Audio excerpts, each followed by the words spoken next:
Hello, everyone, and welcome to the 30th Annual Moses Organic Farming Conference. 30 years. Hey, woo! All right. My name's David Perkins. I'm honored to be up here. I'm the current president of the Moses Board. For 30 years now, people who care about growing good food organically have gathered here to share their ideas, discover new resources, and feel supported in the work they do by being amongst all of us. Whether you fit in the spectrum of sustainable, organic, regenerative, or aspiring to do any of those, you are welcome here. This event is our common ground to move forward to make a better planet, a better earth, and better food. I'm going to pause. Before we get started with tonight's presentation, I'm going to just take a brief moment to honor two farmers in our community who have passed away recently. The first person I'd like to mention is Don Gudnick, who died in a tragic accident in January. I didn't have the honor of knowing Doug, but Doug had a long history in the organic world. He was Organic Valley's first dairy inspector and a founding member of the Moses Board of Directors. The Gudnicks founded the Minnesota Organic Conference and were very active in the community. So just a moment to honor them. The second person, someone who I did know, I was very fortunate to know, is Chris Blanchard. Chris passed away this last fall. Chris had a huge impact in making the Moses Conference what it is today.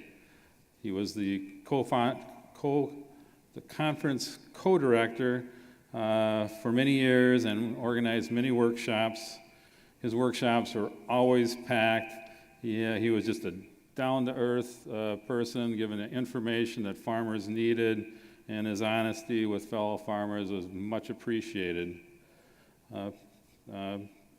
Chris wanted to continue his impact, and it's happening.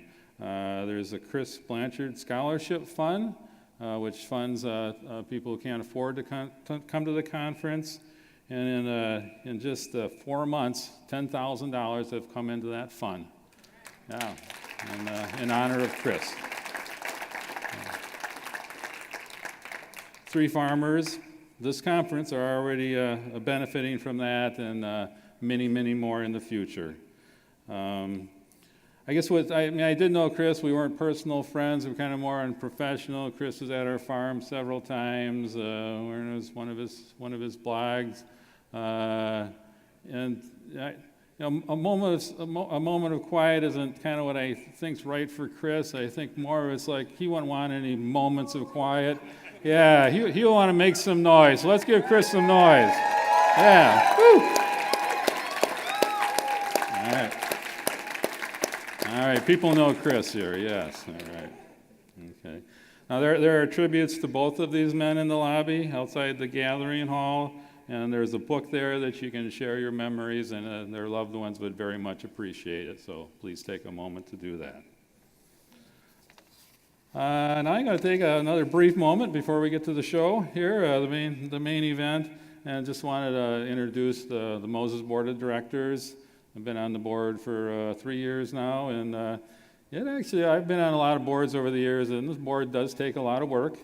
So I just want to recognize these people, and I'm going to just, as I name your name, just please stand up and turn around, stay standing until we get through everybody, and then they're going to get an applause, but when you give that applause, I can't have all the staff up here. They're all running all over doing all the work, but when you give that applause, it's not just for the board, it's for the Moses staff as well.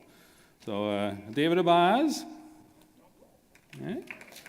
Well, you can hold it till the end. David doesn't need any applause. Mike Bollinger.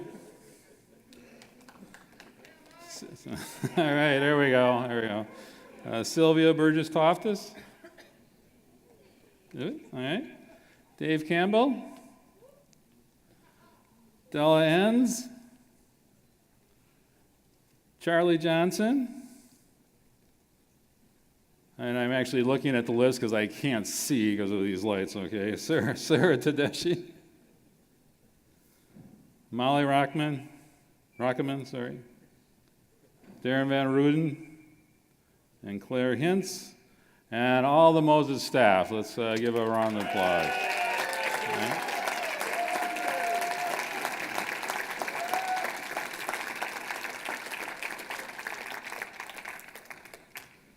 So one of our duties as a board, one of our honors, is to select the farmer of the year each year.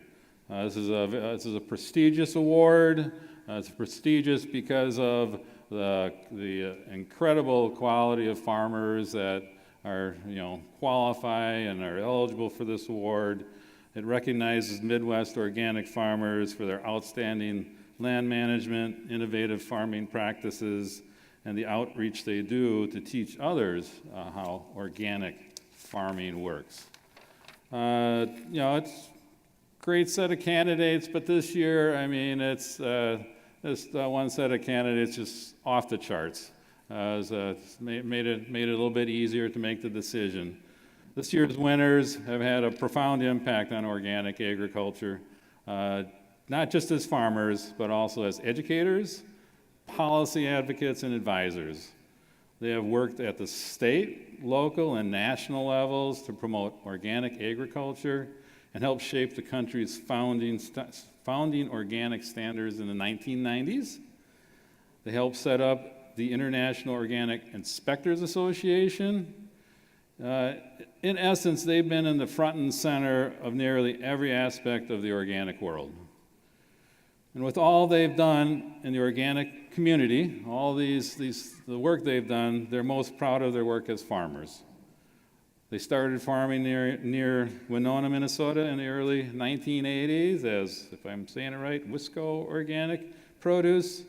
And this is long before organic and local were like mainstream terms. Their approach was to farm organic and local.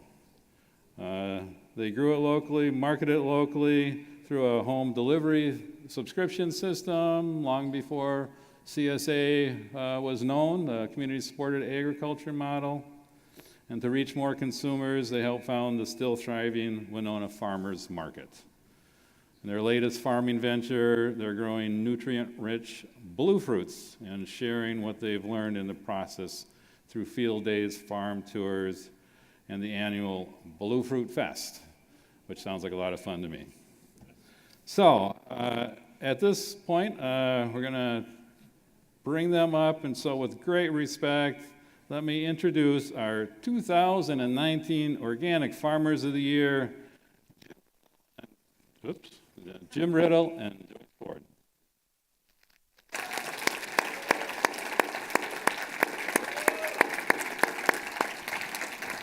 And,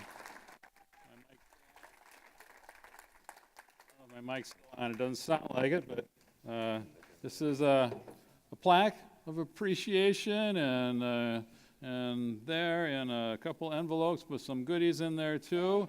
And thank you, and let the show begin. Thank you very much. You're welcome. Thank you, Dave. All right.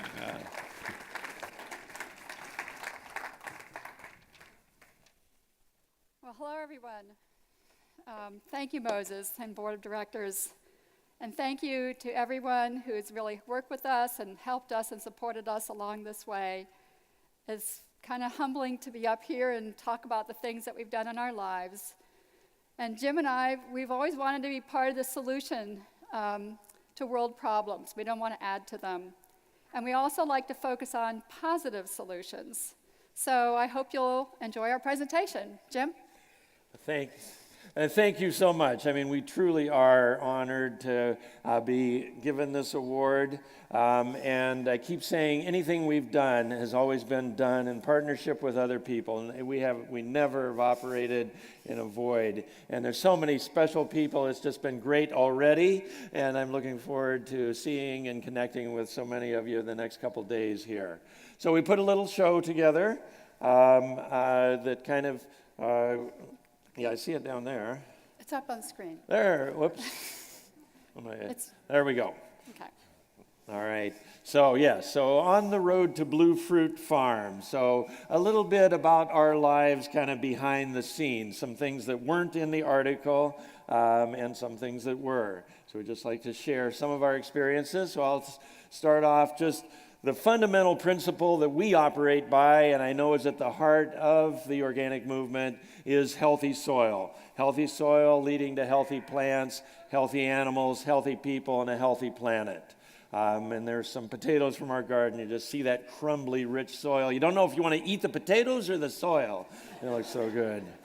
But that healthy soil terminology really comes from the Rodale Institute. And when I was a kid, we got just a couple magazines at home. One was Organic Gardening Magazine. So this is an issue on the screen from 1970. And I find it interesting that the 4 pictures are all women farmers. And that's certainly gaining attention these days. So Organic Gardening and Reader's Digest. But there was another magazine that I occasionally picked up that probably influenced me as much, contributing to a quirky sense of humor. And then I was raised on a farm in Iowa, so Iowa corn-fed farm boy could relate to that.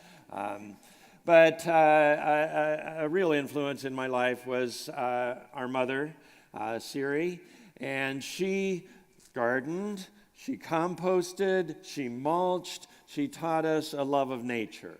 And I was fortunate to be raised with a spring-fed pond back in the woods on our property. So I fished. This was like my backyard where I grew up. And it was really our father, John, who had that vision about the time I was born to create a pond back in this valley in the woods. And it just influenced all of our lives so much. He was a visionary and an idea man. Unfortunately, he died when I was 13, so I didn't know him real well. But I spent a lot of time with my mother growing up. But then skipping forward, I met this beautiful blonde in Minnesota. And... And here we are on our wedding day. Yeah. And just a little background. We live at an intentional community, or a land cooperative, called Wiscoy Valley Community Land Co-op. It's been going 45 years now. We've been there about 40 of those. But it's been a great place to live. And to raise our 2 daughters, Laura, the older one, and Sonia. Now, and here's Sonia, or Laura when she was probably about 6 or so. And now, these are her daughters. So we're grandparents of 6-year-old twin girls up in St. Paul. And Laura's a medical doctor, and her and her husband live there in St. Paul. And then our younger daughter, Sonia, has always been an animal person and had horses during the whole years growing up, which was great. But the deal was when she left for college, so did the horse. They didn't go to college, but they left as well. And I don't miss the chores, but I do miss the manure.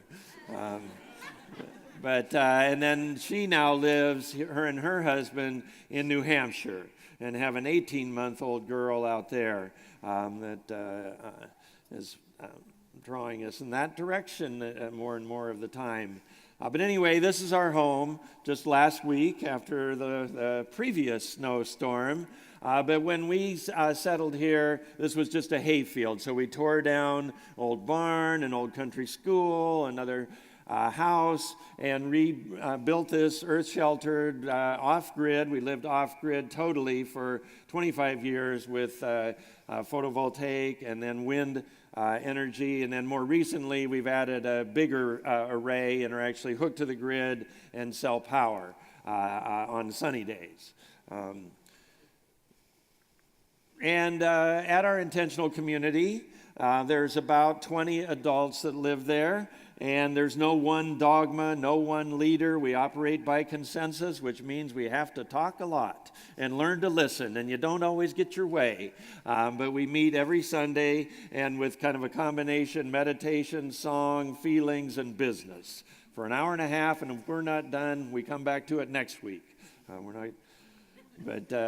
We also have lots of potlucks. We have a lighted sand volleyball court and put in a swimming pond, and it's quite a gathering spot in itself. So for our own community, but lots of neighbors and friends. And sometimes we have had variety shows. This is Joyce with her singing group called the Delusions, singing songs from the good old days. Or me playing the character of Harold from Red Green. Any Red Green fans out there? Yeah, all right. Well, we had a neighbor, and he passed a few years ago, who was a natural Red Green. And don't ask me to do Harold. I don't do it on command. But mostly what we did was grow food. And we had, up to 11 acres in rotation. So at any given year, we'd have 5 or 6 acres of produce. And helped start the Winona Farmers Market. And right from the get-go, there were 4 other growers that we worked with and an extension agent. And we got to set our own rules when we started this market in 1987. And we said you had to grow it or process it yourself within a 50-mile radius of Winona. So it's always been a local foods market. And that you had an assigned stall and you couldn't sell before 7:30 a.m. So that reduced some tension between growers. But it's just a wonderful place. And here it is this past summer. It's the place to be in Winona on Saturday mornings. And so I love going there as an eater these days. Occasionally we sell some of our products, but mostly we go and shop. Another thing we did in those days, I was invited, both Joyce and I went through a training to become organic inspectors for the Organic Growers and Buyers Association, an early certifier based in the Twin Cities area. And before long, was asked to help train other inspectors. And then in the evenings with popcorn and beer and the inspectors sitting around, we need our own organization. And my supposed friends talked me into chairing this effort. And so this was some of the founding board of what's now the International Organic Inspectors Association. And you can see I looked a lot younger. It's all just looks. Then. But this organization has carried on, and these are some of the leaders. Margaret Scholes standing. We ran it for 8 years from our off-grid home, but then Margaret moved the office to Montana, and that's where it's housed today. But that's one of the things that we're always trying to make ourselves obsolete, so that any organization people are empowered, and it's not dependent on just us as personalities. So it really has gratified to see both the farmers market and IOIA continue. So we did trainings all over the U.S. This was a livestock training in Maine, on an Amish farm in Pennsylvania. This was a training in Taiwan. We started getting demand around the world for this. There was a wide open niche. Who would have known how many people wanted to be trained as organic inspectors?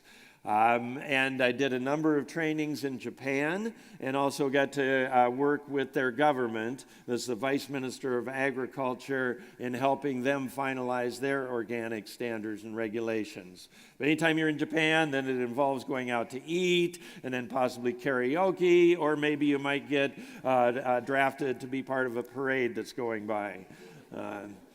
But Joyce and I did some work in Australia, where we got to know the local kangaroos. And in Russia, one time, where we got some fashionable hats in Red Square. I'll tell you, the training we did in Russia, every day we were just glad to be alive at the end of the day. It was very tense. This was in the early, 1994, 1995.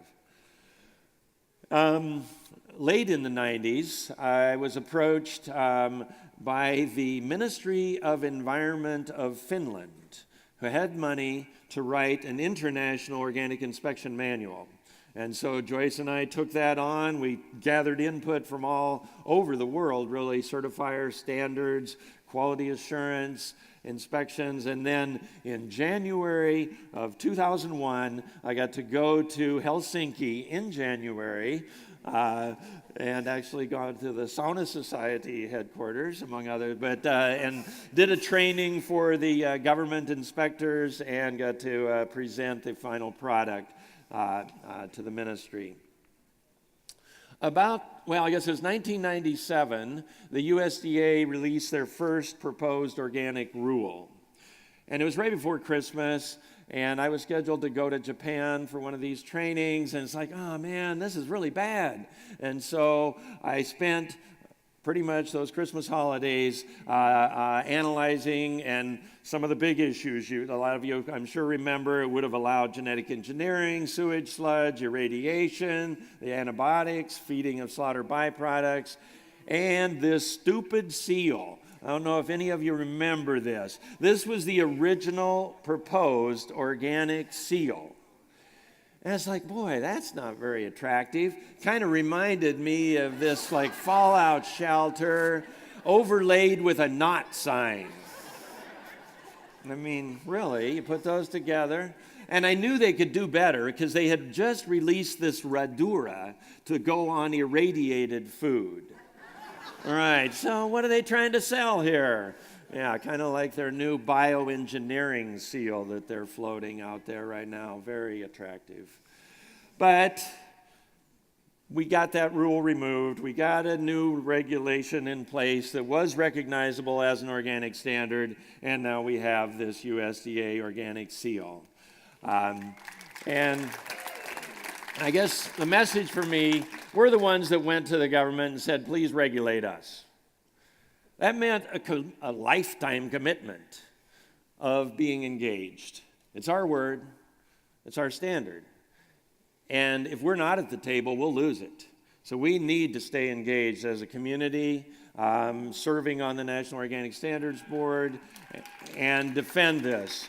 And I'm very pleased we now have a voice in Washington, D.C. for certified organic farmers, the Organic Farmers Association, which is sponsored by the Rodale Institute. So a little thread there.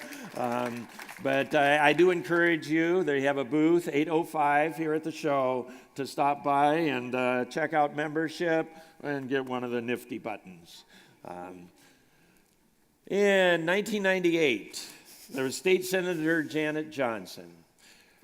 From Minnesota. Got some people together wanting to do, what can we do to increase organic or support organic farming in Minnesota? And I was working as an inspector and hearing people complain about having to pay for organic certification. Why should you be doing everything you can to take care of the earth and then still have to pay for it? Just didn't make sense. I had also participated in conservation cost shares, so why not put those two together? And so I proposed to Senator Johnson a certification cost share.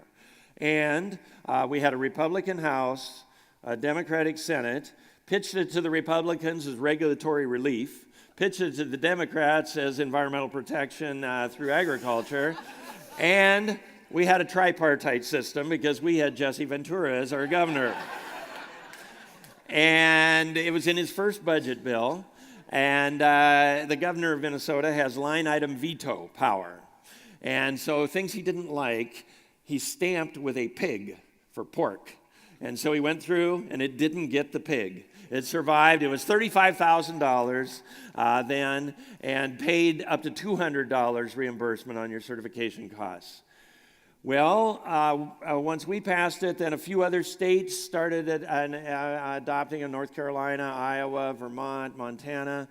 So it was building the interest and momentum, and I was able to work with my good friend, Paul Wellstone, someone I dearly miss, to get it in the 2002 Farm Bill.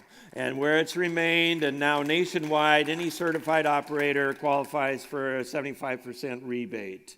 And just an interesting little note, Paul Wellstone and I were roommates together as Jesse Jackson delegates to the 1988 National Democratic Convention. But I miss that man. Yeah. Speaking of D.C., I was appointed to the National Organic Standards Board on Bill Clinton's last day in office and served a 5-year term, but it was totally to the Bush USDA. And it was during the time when the rule was being implemented, coming ripe, so to speak. So it was a pressure cooker, and it wasn't exactly a friendly crowd to be dealing with there.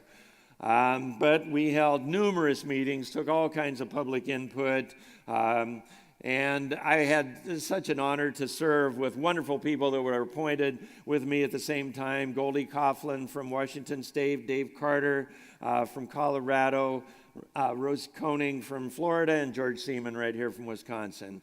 It was really a treat to work with such wonderful and dedicated people. And speaking of dedicated people, I'd just like to point out the woman in the middle, Pauline Nickel, was the director of University of Minnesota's Southwest Research and Outreach Center, where the university since the early 90s has had 120 acres of organic research land. And when my term had ended on the National Organic Standards Board, she approached me about working for the university as an organic outreach coordinator, and also brought on Carmen Fernholz as organic research coordinator at the station there.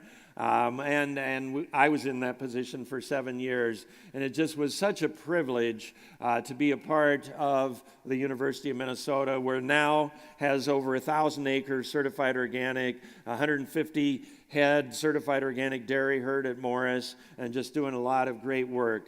We held field days, very well attended organic field days. I even got to speak at the state fair about organic. And when I asked them, what do you want me to talk about? They said, well, just tell people what is organic food and why should they care? So I wrote an official university publication, very well cited as far as scientific basis, but pretty hard-hitting as well. Jumping to more recent times, in 2014 and 2015, I was invited to speak at an organic conference in Tehran, in Iran. And at first I was like, this isn't for real. But then I saw other speakers from around the world that I knew, and it's like, well, maybe it is. So I approached people I know at the USDA, and they're like, sent me the State Department warning, do not go, but put me in touch with the State Department, and they said, by all means, go. It's safe. We're doing soft diplomacy. The U.S. Olympic wrestling team had been there, and they'd sent their wrestlers over. Of course, they won both times. They're really into wrestling. But like a Philadelphia orchestra had played, so it was perfectly fine for me to go. And so then I proceeded, and I said, well, if I'm going to come, besides speaking, I'd like to visit some organic farms. So went to a really incredible organic pistachio operation. Also visited an organic pomegranate farm, and I loved it. They were protecting some of the pomegranates with newspaper, so here's one with the Ayatollah Khomeini over the fruit. My second trip, the first trip, they wanted me just to talk about U.S. organic regulations, pretty straightforward. Second trip, the focus was much more on genetic engineering. And they asked me to the environmental and human health risks of GMOs, a USA perspective. So even though I let the government know I was going to Iran, I didn't run my title or presentation past them for their approval. But I was honored to be on the stage and share time with Vandana Shiva, truly a hero of mine, a warrior for the earth. And a lot of people don't know, but Iran has 4 female vice presidents. All of the cabinet members are technically vice presidents, and 4 of those happen to be female. And the vice president for the environment spoke at the conference and just said all the right things, really got it. But her and Vandana already knew each other from previous environmental work. Moving to a different climate and culture, The last 4 years, Joyce and I have had the privilege of doing volunteer work in Jamaica, working on the one hand with small farmers, and then on the other with the Bureau of Standards to help set up an organic certification body for domestic products there in Jamaica.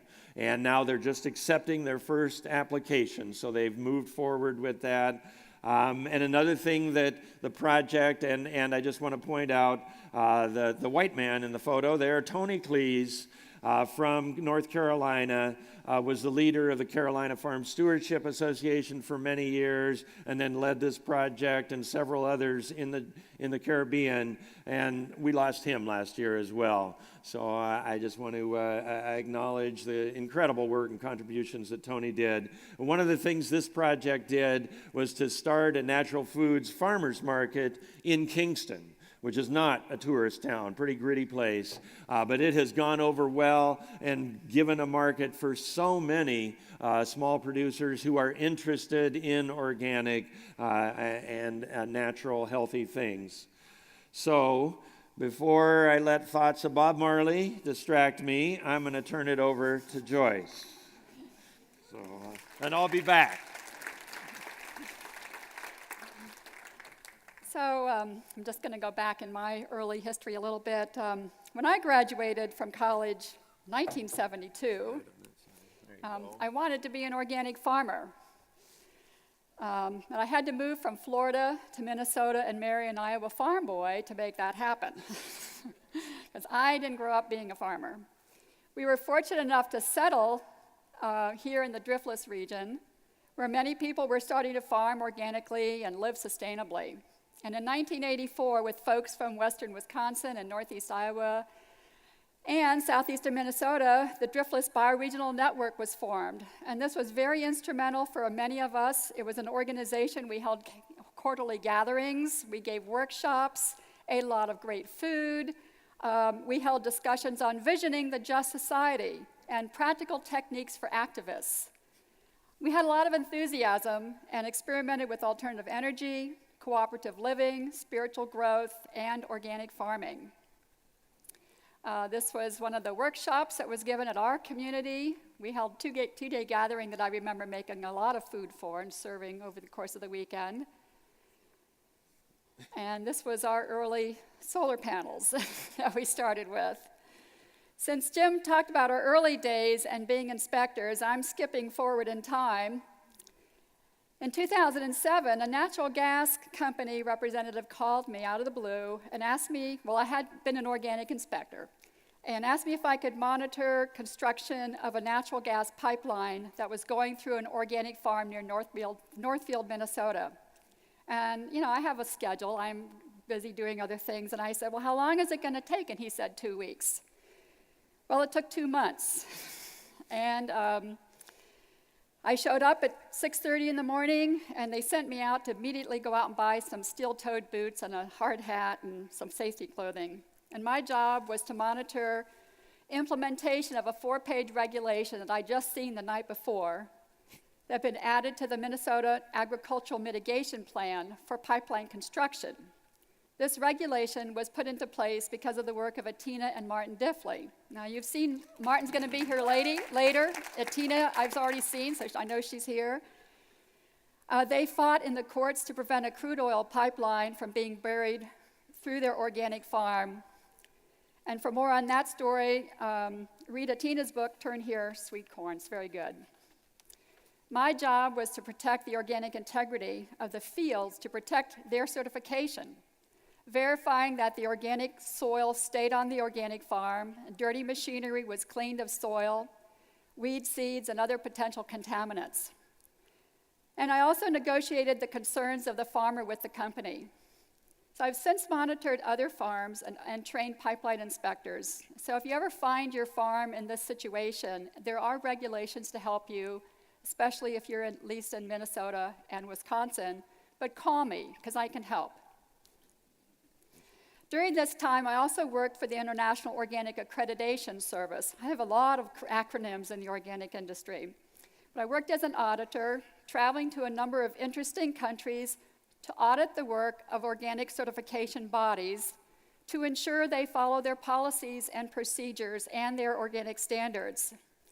This work is similar to being an organic inspector, except you get to inspect the certification body, not the farmer. But you get to visit organic farms and processing facilities. I saw a number of grower groups, 15,000 farmers in Bolivia growing quinoa. This is Vandana Shiva's farm. I was in India last year just doing some committee work, but we went to her research farm last year. But I also learned that organic farmers everywhere are proud to be organic. They keep records, are innovative, use the resources on their farm, and take care of the land. And I got to also see how well inspectors do, because I'd follow them around and actually watch them do an inspection, many of whom were trained by the IOIA through the program that Jim and I helped get started. But it's always nice to come back home, that's for sure. I always see wildlife when I come into our valley. So in 2008, a 5-acre field that we used to farm vegetables became available. It was fenced for deer protection. So after considering what else was being grown locally and climate change issues, I said, let's grow blueberries. And Jim said, but our soil isn't suitable for blueberries. But that was the beginning of Blue Fruit Farm. We picked rocks and we cover cropped with organic seed, with wheat and oats. And then we grew buckwheat in windrows where the perennials were to be planted. In 2010, we started our 3-year planting program. We used holistic resource management, by the way, to plan all this out, so it was really wonderful. We started with blueberries, Juneberries, plums, there are blue plums, and aronia berries, which we had just been learning about. And we also seeded between the rows with white Dutch clover. After attending a Moses conference, After attending a Moses conference and hearing Terry Durham from Missouri, we added elderberries and black currants. We kept searching for new blue fruits that fit our criteria, at least 2 feet tall, blue, no thorns, and came up with honeyberries. From Siberia and northern Japan, these fruits are just amazing, tasty, and ripen before strawberries in Minnesota. We also put in a solar-powered drip irrigation system using rainwater collected from the roof of our equipment shed. And blueberries especially need lots of water. We learned right off the bat that perennial fruits are very different from growing annual vegetables, especially with weed and pest management. We have virtually eliminated our annual weeds by not letting them go to seed. And this year we are purchasing a hydro weeder to reduce perennial weeds in the row. So we'll let you know how that works out. Our approach to pests is to prevent problems as much as possible, and diseases. We developed action plans that describe the pests, its life cycles, and outlines the various strategies to interrupt the life cycle at various stages. We also use the plans to help train our workers and help them identify the insects and the diseases when they're walking around doing things. Through research and networking, we belong to the Organic Fruit Growers Association, and a bit of luck, we have come up with a variety of strategies that help prevent most insects and diseases from becoming too much of a problem. Good sanitation, fertility, and rigorous pruning are the key. Plum cuculio, a weevil, has been a problem for us, and we don't really want to use a lot of approved sprays. We've tried them in the past, but we really don't like them, so we're trying to do other things. So we set out these tedder traps at the base of trees and monitor them twice weekly. The temperature has to be about 65 degrees. And Jim also read about planting garlic at the base of fruit trees in the Fedco catalog, which is an organic seed catalog out of Maine. We had extra garlic and planted bulbs in 3 concentric circles around the plum trees. And Jim also makes a garlic spray to spray on the trees when the females are looking to lay their eggs. And so far, so good. This has been working for us. For many years, our community has planted native prairie fields on our farm as part of Prairie Moon Nursery. And Jim and I got involved and now manage 4 acres of restored prairie next to our production area. This area provides habitat for lots of wildlife and insect populations. Inside our production field, we planted late-flowering Hairy Mountain mint and anise hyssop at irrigation headers and between the plum trees. Might as well put that area to use. And I just love seeing the bumblebees out collecting nectar.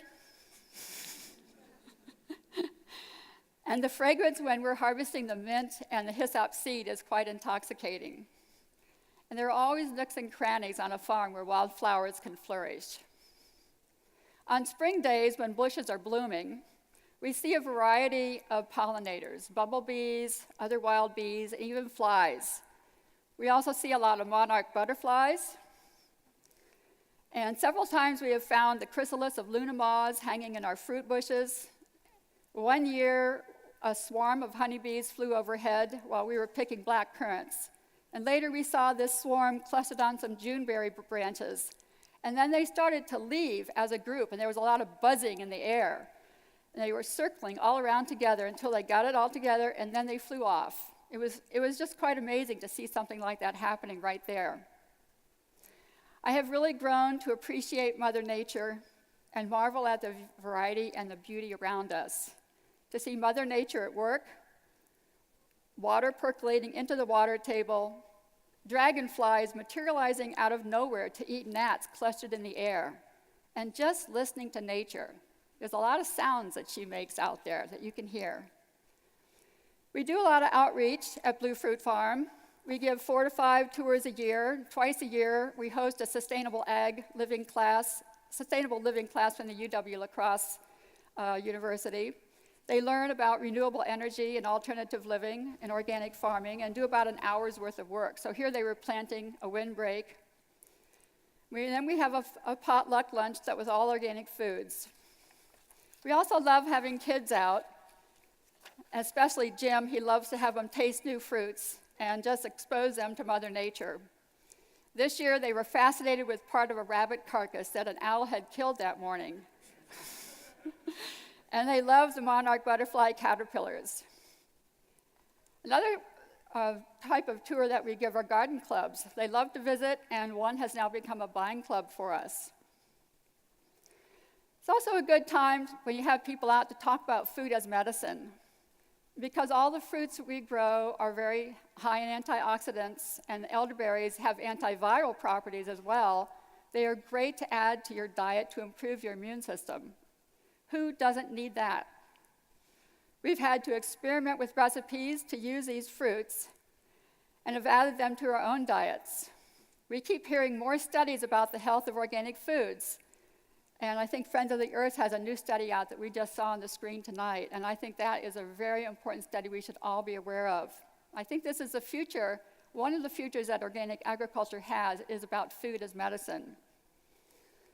So this year I learned how to make gummy bears. They're really super easy too. You just need juice and some kind of the glue, the thickener, agar or whatever. So while you're at this conference, take the time to share with your neighbors. Learn from the experts at the trade show. Go to the bookstore. Buy some books. We have a lot of books on our bookshelves. And attend as many workshops as you can. Feel empowered to experiment on your own farms. Be involved in organic organizations. We really need you. And along the way, listen to nature, have fun, and learn something every day. Back to you, Jim.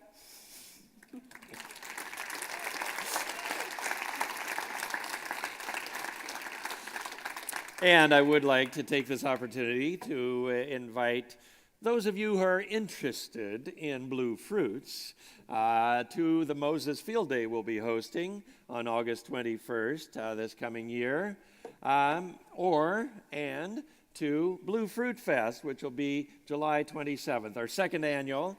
And it's a good time to be introducing Katie Lang, who worked for us last year and is going to be farm manager this year and is on track to be taking over. We're transitioning out, believe it or not.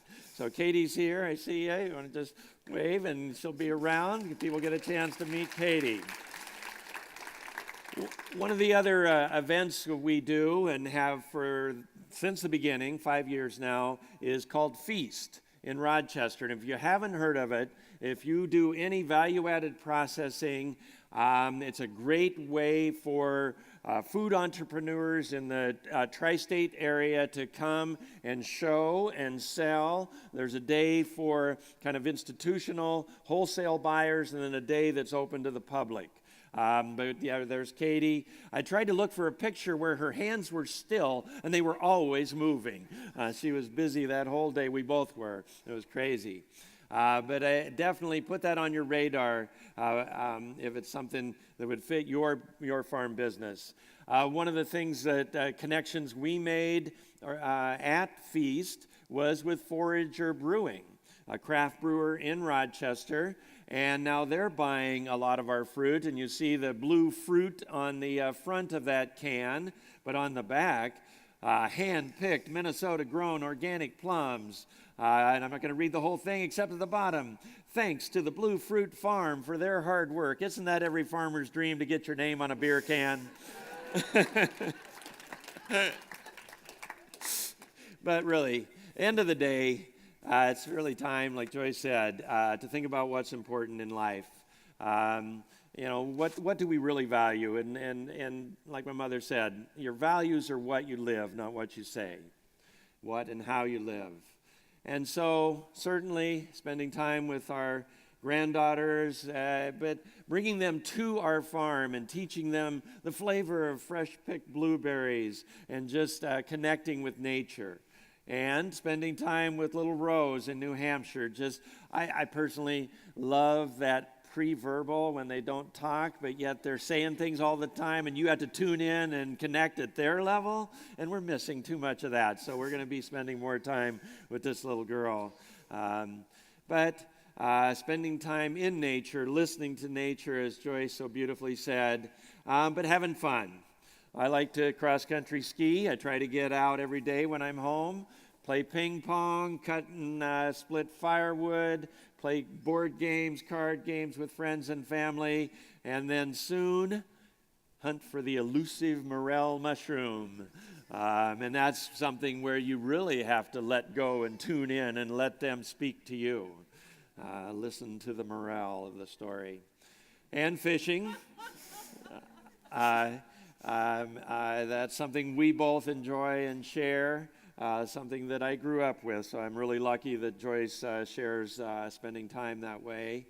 But really honoring those who have passed, like Chris Blanchard was mentioned earlier, Doug Gunnick, Tony Cleese, but showing we care to the people who are still here too, really holding each other dear in our hearts and in our lives and sharing that, letting people know that we love them. But sharing knowledge as well. So this is the Organic Research Forum here at the Moses Conference, where you have a lot of graduate students sharing the work that they're doing, but it's a good reality check because then they get to listen to farmers. Oh, I tried that. Oh, really? And a great place to just share information. And I'm so appreciative of Moses that's kept that as a part of the conference and kept research as a place that welcomes researchers to come and share their stories, their findings, and to listen to what your needs are. And networking, speaking out, owning organic and defending organic, and having fun. So soon, at 9 o'clock, I understand, on this very stage will be the organic pheromones as opposed to the regular pheromones, I guess. Going to be rocking the house. So I hope to see all of you back here. And just a final word, we're all part of the web of life. Thank you.